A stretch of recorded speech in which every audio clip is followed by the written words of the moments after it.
So what are the plans for this year's harvest? We're hoping for a good yield. The weather has been kind.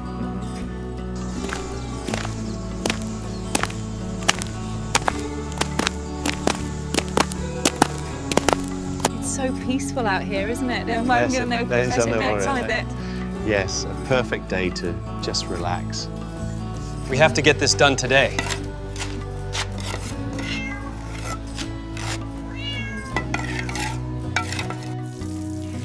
We should get this done before it gets too hot. Agreed, the sun is already quite strong.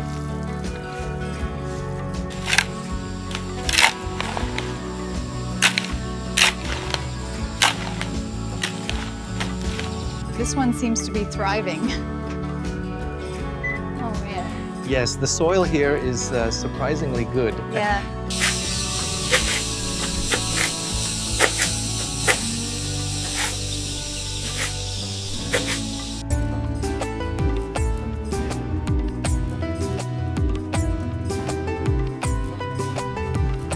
These should grow nicely here. Yes, the soil looks perfect for them. The afternoon sun fell heavy on the village, casting long shadows across the dusty road as a truck pulled to a halt in front of Tu Tien's modest home. The rumble of its engine stirred the silence, drawing curious glances from neighbors. A man hopped down, his hands rough from years of labor, and called out to her. "These are from Gyak," he explained, gesturing to the pile of sand, gravel, and cement bags stacked on the truck bed. "He said you'd need them."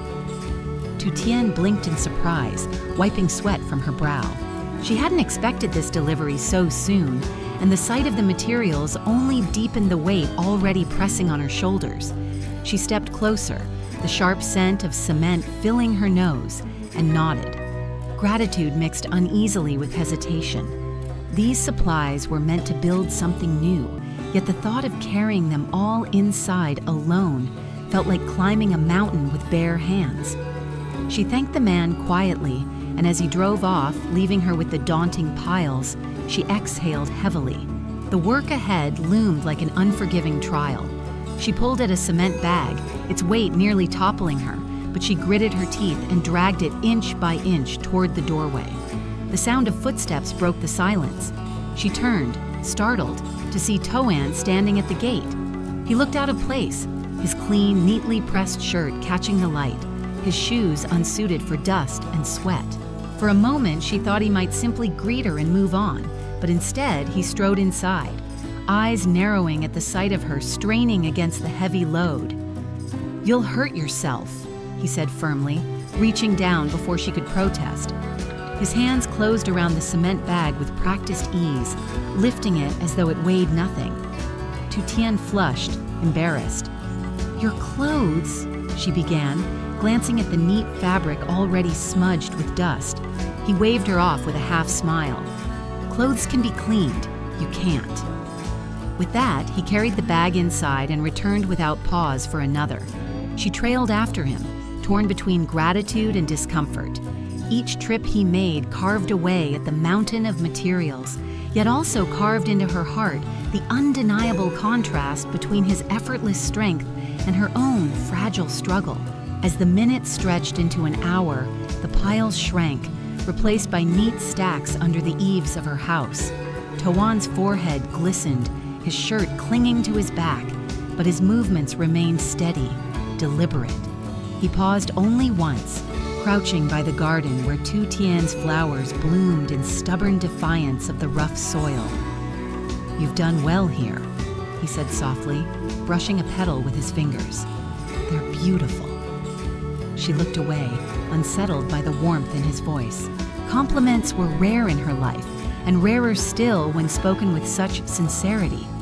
By the time the last load was finished, the sky had begun to dim, painting the yard in shades of amber. Tu Tien brought out a jug of water, pouring him a glass with trembling hands. He drank deeply, wiping his mouth with the back of his hand, then met her gaze. "You shouldn't be alone in this," he murmured. "Gyak should be here." The words struck her like a stone. She opened her mouth to defend Gyak, but the truth tangled her tongue. He wasn't here. He hadn't been. and in his absence, it was Tu Tien who stood in the dust with her, carrying burdens she could not. Silence settled between them, heavy and unspoken. She busied herself with tidying the tools scattered near the doorway, though her mind raced. Tu Tien lingered, his presence filling the space like a quiet storm. At last, he straightened, brushing dirt from his palms. "If you need help, call me," he said, his tone more command than offer. Then, with a nod, he turned to leave, his figure receding into the lengthening shadows of the road. That night, Tu Tien sat by the dim glow of a lantern, her hands still sore from the little she had carried. She thought of Gyak, his promises, his plans, his absence. She thought of Tu Tien, his sudden arrival, his strength, his quiet insistence. The comparison gnawed at her, uninvited yet impossible to ignore. She pressed her palms together, whispering a prayer for clarity, for peace, for the strength to navigate the storm she sensed was only beginning to gather. Morning brought no respite. The sight of cement and gravel waiting outside was a reminder that life would not pause for her uncertainty. She set about preparing breakfast, her movements mechanical but her thoughts tangled. Nee's laughter drifted faintly from the yard, a reminder of innocence untouched by the complexities of adult hearts. Yet even that sound could not banish the image of Tu Tien lifting cement with ease, nor the echo of his words. "You shouldn't be alone in this." By midday, the sun bore down mercilessly. She ventured outside to inspect the materials again, planning the next steps for construction. Her old stove leaned precariously, its bricks cracked and soot-stained, no longer able to bear the demands of her cooking. Gyak had promised a new one, but his voice over the phone had been distant, his return uncertain. She knelt by the crumbling structure, running her fingers over the worn bricks, and wondered if promises could crumble the same way when left too long unattended. It was then she heard footsteps again. She didn't need to turn to know who it was. Tu Tien's voice followed, calm and steady. "That stove won't last another season. Let me build you a new one." She looked up sharply, shaking her head. "No," Gyak said, but he cut her off with a quiet firmness. "Gyak isn't here. I am." His words carried no arrogance, only truth, yet the truth itself felt like betrayal. Still, when he pulled a folded paper from his pocket, showing her a sketch of a modern design he had seen, her resistance wavered. The stove was practical, sturdy, elegant, everything she needed. Her heart pounded as she studied the paper. Could she accept this help without betraying the man she loved? Could she refuse it without betraying herself? Tu Tien waited patiently, his gaze steady, giving her space to decide. Finally, she whispered, "Only until Gyak returns." His lips curved faintly, as if he had expected no other answer. He set to work at once, his hands moving with a confidence that made it clear he had done this before. She stood nearby, torn between unease and relief, as each brick found its place under his guidance. As the first walls of the new stove rose, the air thickened with more than just dust. A tension, unspoken but undeniable, settled in the yard.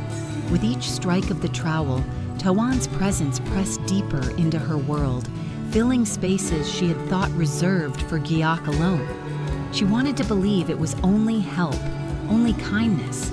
But in the quiet moments when his eyes lingered on her a second too long, when her heart beat a fraction faster, she knew the line between gratitude and something more dangerous was blurring.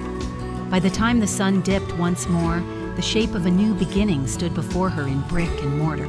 She traced the edge with her fingertips, awe and guilt warring in her chest.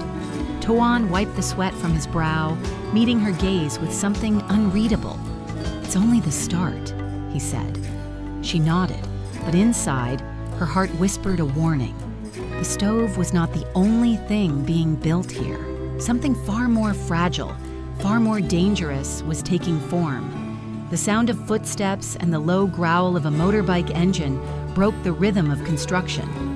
Dust rose on the path leading to Tu Tien's house, and her heart gave a sudden, uneven beat. Gyak had returned. She wiped her hands nervously on her apron, her her gaze darting from the half-built stove to Toan's figure bent over the bricks. Every clang of metal against stone suddenly felt like thunder. The motorbike halted, and Gyak stepped into the yard, his eyes narrowing at the sight before him. For a long moment, silence stretched like a blade between the three of them. Gyak's gaze swept over the cement, the bricks, and finally Toan's dirt-streaked shirt. His jaw tightened. "What's this?" he asked flatly. Tu Tien opened her mouth, but Toan spoke first, wiping his brow with calm precision. The old stove was falling apart. I thought I'd help. She shouldn't be without one. The simplicity of his words carried a quiet defiance. Gyak's lips thinned, his voice edged with steel. "And you know what she needs better than I do?" Tu Tien rushed forward, her voice trembling. "Please, don't argue. It was my idea to accept his help. You weren't here, and..." But Gyak cut her off, his tone sharper than she had expected. "I said I would build it. I had plans.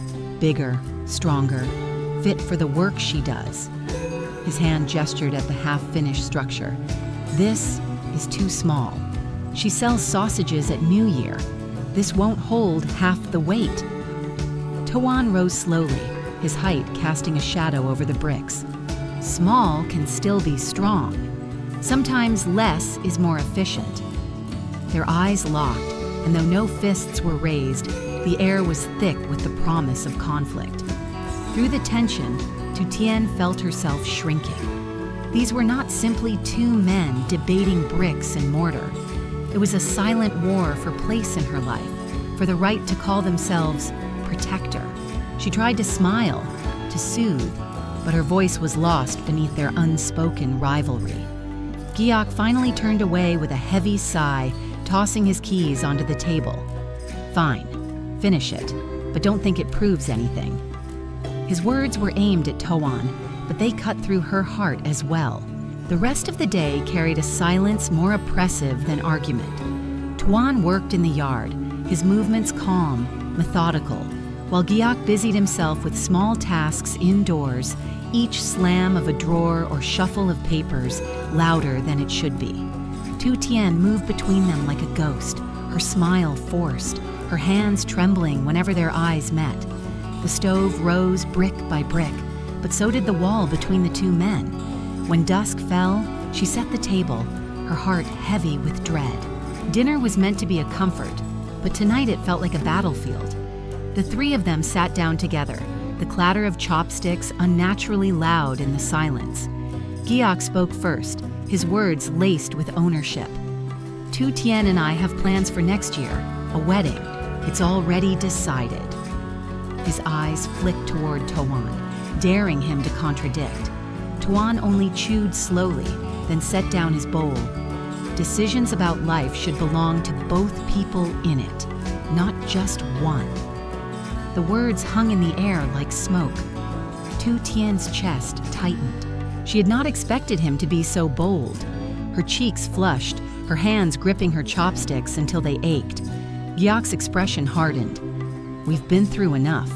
She doesn't need more doubts planted by outsiders." Toan's gaze shifted to her, not to him. Sometimes doubts are only questions waiting for courage. She looked down, unable to meet either pair of eyes, her pulse thundering in her ears. The tension cracked only when Toan's phone buzzed. He glanced at the screen, his expression tightening. Rising abruptly, he murmured, "I have to go." Without another word, he left the table, his footsteps echoing through the yard until the night swallowed him. Silence fell once more, heavy and suffocating. Gyak leaned back, exhaling hard. "Don't mistake his help for more than it is," he said sharply. "He's a stranger, no matter how he acts. I'm the one who knows you, who stood by you." His voice softened slightly, but the edge remained. "My mother already accepts you.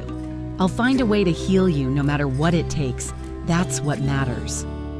Her throat ached with unshed tears. She wanted to believe him, to hold on to the promises he painted with such certainty.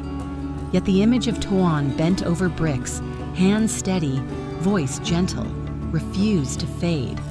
She whispered, "I see him as nothing more than a brother." It was the truth, or at least the truth she wished it to be. Giac nodded, though doubt flickered in his eyes. The hours stretched late into the night. After clearing the table, Tu Tien stood in the doorway staring at the half-finished stove under the moonlight. It seemed to glow with quiet defiance, a symbol of the storm now raging between two men. Behind her, Giac's arm slid around her waist, his voice low. "I'll stay with you until Tet. Whatever happens, you're mine."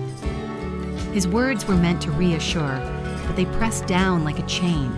She leaned into him, whispering back a promise of trust. Yet her heart whispered something else, that the road ahead was no longer clear, that every step would be haunted by choice.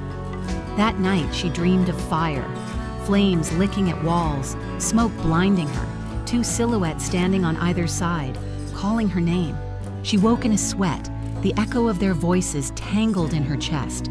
Outside, the first bird sang into the darkness, heralding another day she would face with trembling hands and a heart caught between two worlds. The morning after Toan's sudden departure arrived with a heaviness that clung to the air. The stove stood unfinished in the yard, a monument to promises half-kept and tensions unresolved. Tu Tien lingered by it, her fingers tracing the cool brick edges as if they might whisper answers. Behind her, Giac emerged, his voice steady but edged with frustration. "Forget about him. I'll finish this myself. We don't need his interference." She nodded silently, but her heart beat unevenly, refusing the simplicity of his command. Word of the argument spread quickly through the village. Neighbors whispered about the rivalry, their voices hushed but sharp.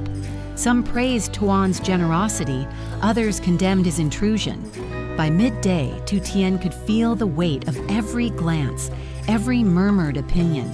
She wished for invisibility, but instead she was caught between two forces larger than herself: loyalty to the man who promised her a future, and gratitude, perhaps more, for the man who had offered help when she was most alone. That evening, Toan returned. He stepped into the yard without hesitation, his eyes moving first to the half-finished stove, then to Tu Tien. "I came to finish what I started," he said simply. Before she could answer, Giac appeared in the doorway, his voice like a blade. "She doesn't need you. Leave." Toan stood tall, unflinching. What she needs is choice, not chains disguised as promises. The words cut deep, not just into Giac, but into Tu Tien's heart.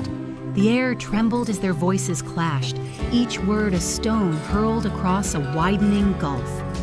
Giac spoke of loyalty, of years of love, of plans already set in stone. Toan countered with respect, with freedom, with the belief that a woman's heart should guide her path, not a man's decisions. And through it all, Tu Tien stood silent, the storm raging around her while her own voice remained caged by fear. At last, she cried out, her voice shattering the air. "Enough!" Both men froze, the anger in their eyes softening as they turned to her. Tears streaked her cheeks as she whispered, "I cannot be the battlefield for your pride. I am not a prize to be claimed." Silence followed, heavier than any argument. For the first time, both men seemed to see her not as a figure in their story, but as the author of her own. Later, when the night grew quiet, Giac sat beside her, his hand resting gently over hers. "I only wanted to protect you," he said softly. "I never meant to trap you." His voice cracked with vulnerability she had not seen before. She squeezed his hand, her eyes searching his. "I know, but protection is not possession. Love must breathe, or it will suffocate us both." He bowed his head as if finally understanding. Toan, too, sought her out before leaving again. He stood in the shadows, his expression unreadable. "I will not force your hand," he said, "but remember, you deserve to choose your path, whether it is with me, with him, or alone." His words carried no bitterness, only truth. For the first time, she saw not rivalry in his eyes, but respect. And it was that respect, more than anything, that stirred her heart. Days passed, and with them, clarity. She tended her garden, sold her goods at the market, cared for Nai. Life's rhythm steadied, and in that steadiness she found the strength to face what she had avoided. One evening, as the sun bled into the horizon, she gathered both men. Her voice shook, but her resolve did not. "I have made my choice," she said. "It is not about who is stronger, who provides more, who builds faster. It is about who sees me, not just as someone to protect, but as someone to walk beside." The silence that followed was deafening. Gyak's eyes brimmed with tears, but he nodded, his love fierce yet resigned. Tuan's jaw tightened, but he bowed his head in acceptance. Neither man spoke, but both understood that the power no longer lay between them. It belonged to her alone. From that day forward, the air in the village shifted. Whispers faded, replaced by respect. The stove was completed, sturdy and strong, not by one man's hand, but by compromise. A blend of Gyak's vision and Tuan's design. It became more than a place to cook. It became a symbol of Tu Tien's strength, her refusal to be silenced. Though the road ahead remained uncertain, she no longer feared it. She had reclaimed her voice, her right to choose, and with it came peace. The men who once fought over her now stood beside her, not as rivals, but as witnesses to her resilience. And in the quiet of her heart, she knew that no matter what storms came, she would never again be a prize in someone else's war. That night, as stars pierced the velvet sky, Tu Tien sat by the stove, its warmth wrapping around her like an embrace.